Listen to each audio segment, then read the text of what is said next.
Hello and welcome to my channel. Go ahead, hit the like, hit the share, and make sure you're subscribed to all of the notifications because a few people have told me that they haven't been getting my notifications. So just check that out because you can be on a personalized notification where you don't get everything that I post. But anyways, this video is going to be covering the latest of Kanye's rants in which he brings up R. Kelly and how Sony and other record labels are basically running these slave contracts, which we have heard over and over and over again. But for some strange reason, people are trying to make Kanye yet again seem crazy just because that's the way they want to portray him. Kanye has spoken out against the industry many, many times.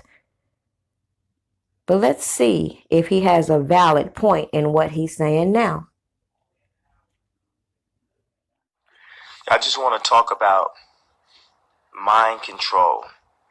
You know, when people try to influence you through social media and try to tell you what to do, or if you post something that's like positive on Instagram and it gets taken down, if it's not a part of a bigger agenda, you know, that's like mind control. That's the echo chamber that's trying to control you based off of incentivizing you and based off of you getting enough likes. And that's the poison that's happening with social media. And, you know, for me, you know, I just got back my IQ scores and they were Mensa level, 133, 98 percentile, like straight up Sigmund Freud, Tesla vibes. And the worst thing, the way I feel like when people try to tell me what to do, I feel like they're touching my brain. Like, for a woman, she doesn't want she wants to be in control of her body and choose who she wants to give it to. And no one can come up and touch it or take it or tell her what to do with it. It's up to her what she does with it. So I feel like that with my mind. Like, it's all these people, black people, like people on social media, people trying to control us and say that we make us all monolithic thought. And they're trying to control our mind. They're trying to control my mind. And when someone tries to tell me what to do, tries to tell me what I can wear and not wear, I feel like they're touching my brain. Imagine you like cut your like skull open and somebody like touch your brain with their hand. How that would hurt you. That's how it hurts me when people try to tell me what to do when I'm going from my heart. And like, you know, try to tell me what to say. This ain't program. Or try to tell me I'm not talking clear enough. Like, I don't clear. I say we doing. Like, I've forgotten how to talk not clear.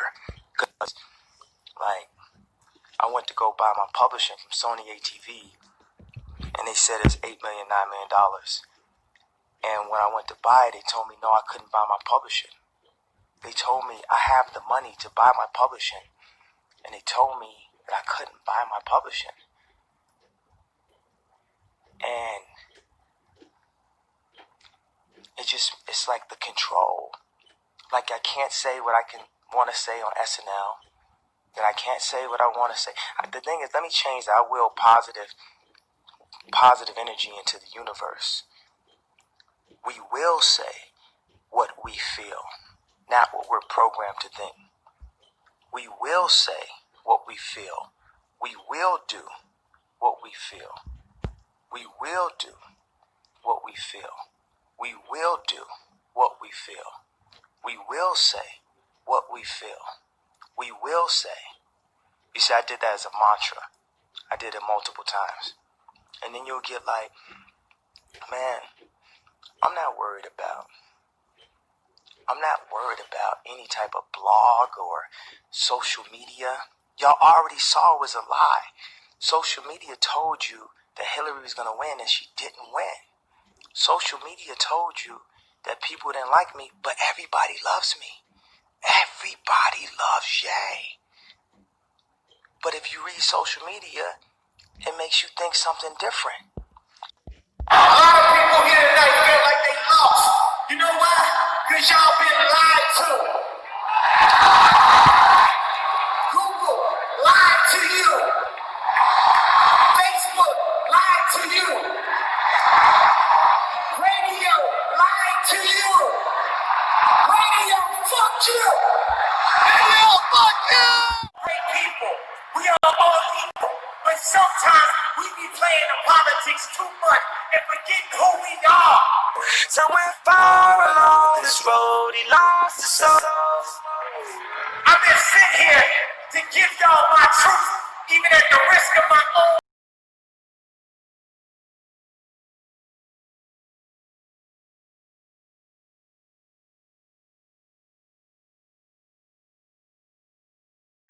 If you playing on radio, are you connecting? Picasso is dead. Steve Jobs is dead. Walt Disney is dead. Name somebody living that you can name in the same breath. Long time, and the devil's been distracting me for a long time.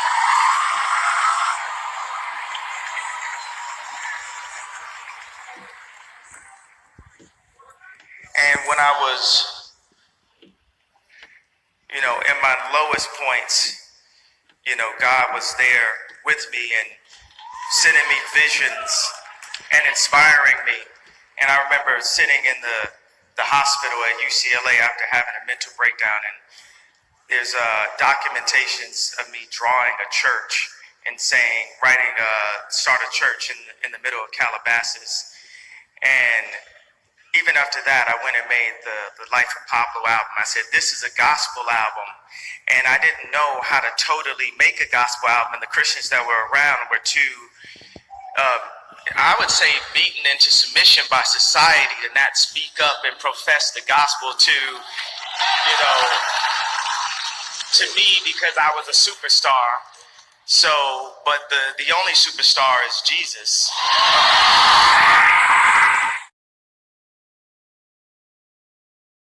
No different than a label, a Warner or whoever. They doing the same mechanisms. You feel what I'm saying? Right. I wasn't dissing the streaming company. I was just saying it ain't no different. It ain't like, oh man, Spotify doing this and that. Nah, man, everybody got that same structure. Exxon, Texaco, they charging the same price for gas. You get what I'm saying? So people just took it the wrong way and went left and, you don't know nothing. You this, and it's just like, okay, like, I'm going to fall back, but if it's something that makes sense for me to go in on, I'm going to go in on. Right, now let me read this real quick. You said the IRS kept $200K a year of your money and they still haven't paid you back. Right. Why is that? Because, see, like, I'm going to break it down. Like, it's like this. Like, Who Mike Jones is a whole conglomerate, right? Right? You follow me? So, yeah. Like, Say Cheese is a whole conglomerate. Like, you can pay V in care of Say Cheese. You see what I'm saying? Right. And the check can go to V in care of Say Cheese, even though it went to Say Cheese. And you see what I'm saying? And if Say Cheese wanted to, he could still collect the check and throw it on your taxes. You see what I'm saying? Right. And you won't even know that you had got that money because you never got the money. You follow me? You never got it. But you just going on about your life, and then 5-6 years later, they hit you with, hey, we knew about you getting this check 6 years ago because Say Cheese said they gave it to you. You gonna be like, I never tell you, hey, you owe us this much money. You see what I'm saying? And the companies I was surrounded by around was doing that shit. You see what I'm saying? Do that make sense? Right. So Kanye's latest outburst has sparked so much conversation. You have him providing all his contracts from his record label in which he's saying he needs help. He's saying the same things we have heard over and over, repeated by so many. I wonder how this will play out for him, because as we have seen in the past, when people start to speak out and demand the things that they have rightfully earned, they become a target. And as I continued to watch, I noticed that Kanye then began to tweet to his daughter and let it be known that in so many words, it seems as though he fears for his safety in speaking out, yet he's going to continue to do so. Now, at the same time, I'm watching all this play out with Kanye West and all the other people who are both bashing him and supporting him. I also look over and I notice something else.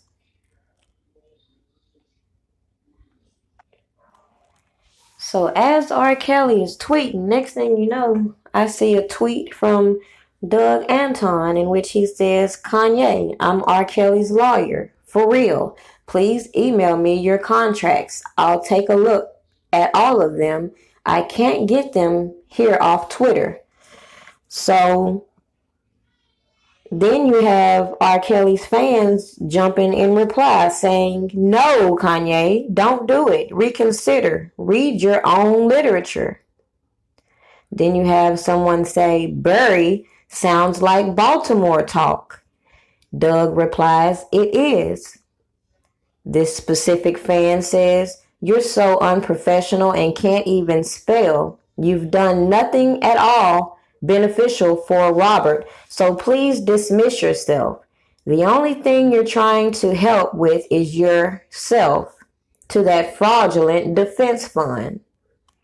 Then you have another fan saying 100. Spill the Tea comes in with the eyes saying, cannot secure your client's release but looking for more business. And then Doug replies, what you don't know could fill a book.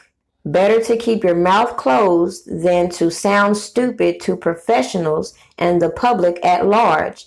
This is way above your pay grade. And then a fan replies, you can't even win a motion for R. Kelly. You too busy being friends with criminals like Dana J and worrying about a fake ass defense fund. At Kanye West, you can find a better attorney. Now I'm going to include the rest of Kanye's tweets in case you didn't see it. A lot of you may not be on Twitter. But again, we keep seeing the same cycle over and over. But the thing I feel with Kanye is if he was still getting things the way he wanted it, if things were working out to his advantage, he wouldn't be speaking out right now. So as far as all the people saying it like he's just speaking out on R. Kelly's behalf, if he wasn't feeling like he was being shorted, he would not be saying anything. And you can guarantee whenever they quietly pacify him, he'll pipe down just like he always does.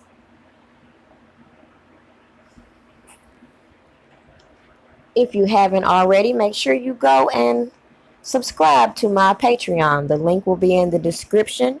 Also, go check out my website. It's going to be packed with a lot of information, such as the topic at hand. Because as Kanye West is speaking on his shady contracts, as I've displayed through this video, we all know with the industry, it doesn't just stop at the contracts. The industry people also have their people surrounding you. So when you go in and you sign their contracts, they're also going to bring in their lawyers and all the other people as your staff. Do you see how that would be a conflict of interest? If the record label, which is already pretty much bending you over, also find other ways to dig in your pocket. Keep in mind how even when you go back to Tupac's story, how Suge Knight was basically using Tupac's finances to pay people's child support and other bills. So when you go back and review this video again, just think about what Mike Jones said and how you could be having these managers or other people in business with you doing shady business and you're being held accountable for it. Money that could be coming to the artist can never make it to the artist. I will also include the documents, or actually the screenshot, from where it clearly shows that even R. Kelly's trademark name is in the care of Daryl McDavid. So it's starting to make sense why he definitely was included in this indictment, along with June Brown. These are the two individuals that were around during his first trial. These were the people that should have been responsible for some finances too, right?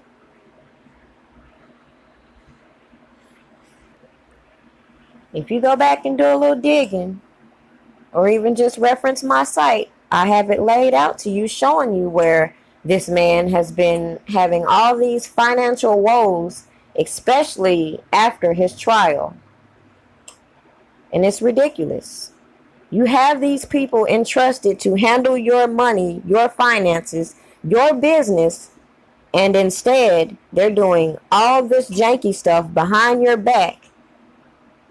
And if you ask me, that was the real reason why we have this whole thing in front of us.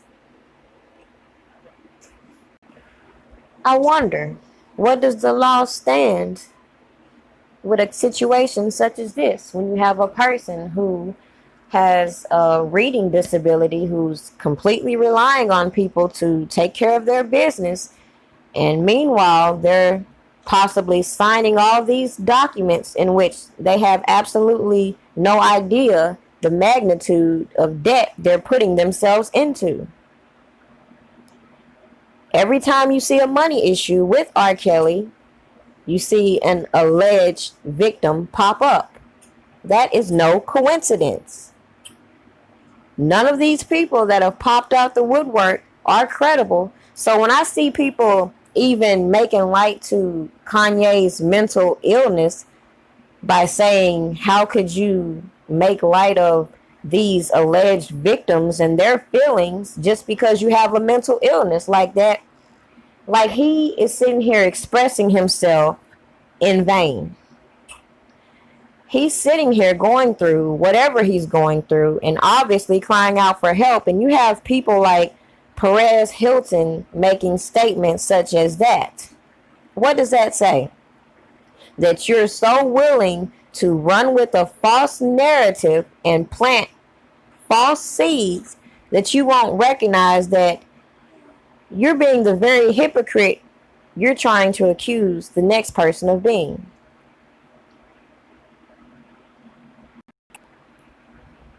And it don't take a genius to see that these record labels are in fact running slave contracts. It is a fact that you can go back and track down that this man has been targeted from the beginning of his career. But what will the law have to say about that? Oh, I know. That's why they had to come up with all these alleged victims. To throw this crime onto this man to avoid the repercussions of all the fraudulent activities others around him have participated in. And to slap salt on the wound, you want to allow informants who very well participated in the acts that they're accusing the next of to give their statements, continue to live their life, while you completely slander the next and deny that person of all their constitutional rights. The biggest, most recent, how is it possible to keep denying a man his bail opportunity because of other people's actions, because of allegations with no concrete evidence? Oh, but hey, when it's the feds, they don't need evidence, right? Welcome to America. What the fuck I'm gonna keep talking to you motherfuckers for? Like, it is what it is. Like, I got real shit going on behind the scenes. Like, shit that put a motherfucker in jail for 100 years. Like, all this shit that all y'all done enough. Y'all done the work. You know what I mean? I didn't make you. I didn't get on the phone and make nobody witness intimidate or bully or threaten or solicit crimes against people's businesses. I didn't do that. I didn't do that. I didn't do any of that. So most of the time, after y'all had a full day of witness intimidating and bullying and saying fucked up shit about the feds and threatening and putting motherfuckers' pictures and heads and shit cut off and doing all of that, my nights, most of the time, when I'm not doing shit like paperwork for my business and make sure my taxes and shit straight, I'm up recording and putting together different emails that need to go to different people. You know, my job is not to provoke you to do all of these fucking things. My job is to fucking record it and make sure that it get into the hands of the people that can do something about it. I can't do anything to these people.